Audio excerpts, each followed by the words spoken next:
Your recent article in The Atlantic is entitled "Putin Accidentally Revitalized the West's Liberal Order." And you write in part, quote, "Russia's invasion of Ukraine has unleashed a chorus of despair. Beyond the cost in Ukrainian lives, the international order that the U.S. and its allies built after World War II is, we are told, crumbling. The reverse is true.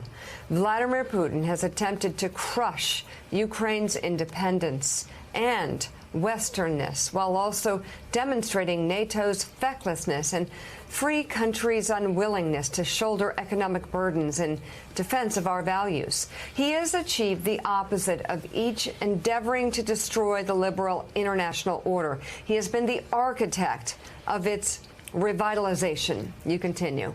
Bars are pouring out Russian vodka. Iconic architecture in cities all over the free world is lit up with the colors of the Ukrainian flag to show solidarity. Sports teams are refusing to play Russia in international tournaments. This is what free societies converging on an idea looks like. And the idea is this: resist Putin's evil. Corey, thank you so much for being with us, and thank you for writing this. I grow so tired. I grow so tired of people talking about the West's collapse, its imminent demise. Some people obviously haven't got the memo. They're still writing about that. But it is extraordinary what's happened with liberal democracy over the past 3.5 weeks.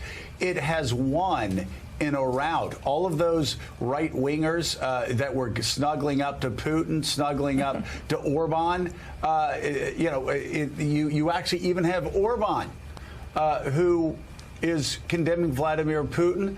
And who is our best ally right now on the ground? Poland. So from American politics to European politics, this has been an extraordinarily good 3.5 weeks for Western democracy to stand and rise for good against evil. Yeah, that's right. We sometimes worry that our values aren't universal, or that people of the West won't shoulder any burdens to protect and advance them. And we have been validated in the notion that the yearning for freedom is universal and deserves our support. It was really touching yesterday to hear President Biden say, America stands on the side of the forces of freedom. That's what's happening. And Corey, I'd like to ask you whether you think what the President of the United States has done in pulling NATO together, in keeping the NATO countries together, in support of Ukraine, do you think that this is one of those hinges of history where what has happened thus far will change the political, security, and geographic landscape of Western Europe for a decade or so? I think it will change those aspects for much longer than a decade.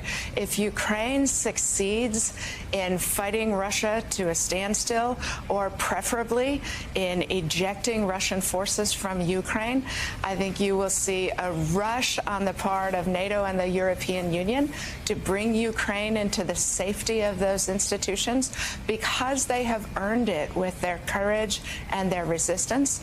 I think Russia's military has been demonstrated to be much less proficient in almost every aspect of war fighting than any of us believed.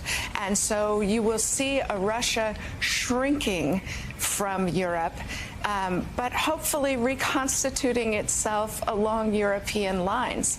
I really do think this is a moment like the end of World War II, where all of the boats are rocking, but the forces of freedom are doing what they need to preserve and protect themselves.